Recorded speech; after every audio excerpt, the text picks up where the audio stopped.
ഇന്നത്തെ എൻ്റെ വീഡിയോ എന്ന് പറയുന്നത് ഞാൻ എങ്ങനെയാണ് ബേക്കിംഗ് തുടങ്ങിയത്, ഇത് തുടങ്ങാനുള്ള കാരണം ചെറിയൊരു സ്റ്റോറിയാണ് കേട്ടോ. ഒരു ദിവസം രാവിലെ അങ്ങ് ബേക്കിംഗ് തുടങ്ങിയേക്കാം എന്ന് വെച്ച് തുടങ്ങിയതല്ല കേട്ടോ. പലതും തുടങ്ങണമെന്ന് ഇങ്ങനെ ആഗ്രഹിച്ചുകൊണ്ട് അവസാനം ഞാൻ കണ്ടുപിടിച്ചതാണ് ബേക്കിംഗ്. അതിന് കാരണം ഹസ്ബൻഡാണ് കേട്ടോ. കുട്ടികൾക്ക് കേക്കൊക്കെ ഉണ്ടാക്കി കൊടുക്കാൻ വേണ്ടിയിട്ട് ഓവനും ബീറ്ററും എല്ലാം എനിക്ക് നേരത്തെ തന്നെ കൊണ്ട് തന്നിട്ടുണ്ടായിരുന്നു ഗൾഫിൽ നിന്ന്.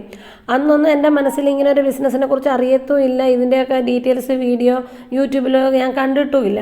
എന്തൊക്കെയായാലും ഡെയിലി ഒരു വരുമാനം വേണമെന്ന് എനിക്ക് മനസ്സിൽ ഉറപ്പിച്ചൊരു ദിവസമുണ്ട്. അത് തോന്നാനുണ്ടായൊരു കാരണമാണ് കേട്ടോ. ഒരു ക്രിസ്മസിൻ്റെ തലേ ദിവസം നമ്മളെ വീട്ടിൽ ഈ കരോളൊക്കെ വരുമല്ലോ.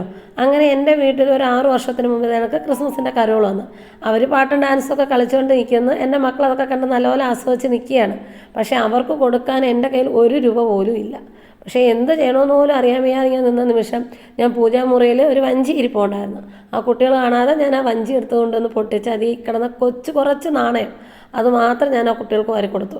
എന്നിട്ട് ഞാൻ മനസ്സിൽ കരുതി എന്തെങ്കിലും ഡെയിലി ഒരു വരുമാനം കിട്ടിയേ പറ്റത്തുള്ളൂ, ഇല്ലാതെ നിൽക്കാൻ പറ്റില്ല എന്നൊരു കാര്യമായി. അന്ന് ഞാൻ തീരുമാനിച്ചു. അങ്ങനെ ഞാൻ എൻ്റെ ഹസ്ബൻഡിനോട് പറഞ്ഞു ഇനി എന്തായാലും എന്തെങ്കിലും എനിക്ക് ചെയ്തേ പറ്റത്തുള്ളൂ എന്ന് ഇങ്ങനെ പറഞ്ഞിട്ടുണ്ട്. അപ്പോൾ ഹസ്ബൻഡ് പറഞ്ഞു നീ വിഷമിക്കേണ്ട, നീ നടങ്ങി നിൽക്ക്, നമുക്ക് എന്തെങ്കിലും ഒന്ന് ചെയ്യാമെന്ന് പറഞ്ഞു. അങ്ങനെയാണ് ഹസ്ബൻഡ് കൂട്ടുകാരനോട് ഇങ്ങനെ കാര്യം പറഞ്ഞാണ് ഡെയിലി വരുമാനം കിട്ടുന്ന ഒരു ജോലിയുണ്ട്. അത് BV380 എന്ന് പറയുന്ന ഒരു കോഴിയുണ്ട്, അത് ഡെയിലി മുട്ടയിടും, അപ്പോൾ നമുക്ക് ഡെയിലി വരുമാനവും കിട്ടുമെന്ന് പറഞ്ഞു. അങ്ങനെ അത് പറഞ്ഞ് എനിക്ക് പണം പൈസയൊക്കെ അയച്ചു തന്ന് ഞാൻ ആദ്യം 20,000 രൂപ കൊടുത്ത് ഒരു സെറ്റ് കോഴിയും കൂടുമൊക്കെ വാങ്ങി. അതുപോലെ തന്നെ രണ്ടാമതും അപ്പം മുട്ടയൊക്കെ ഇട്ട് തുടങ്ങി. അപ്പം നമ്മൾ നോക്കിയപ്പോൾ ലാഭമുണ്ട്. അങ്ങനെ വീണ്ടും ഞാൻ ഒരു സെറ്റ് കോഴിയും കൂടെ 20,000 രൂപയ്ക്കാണ് പൈസ തന്ന് ഞാൻ അതും കൂടെ ഇറക്കി വെച്ച്.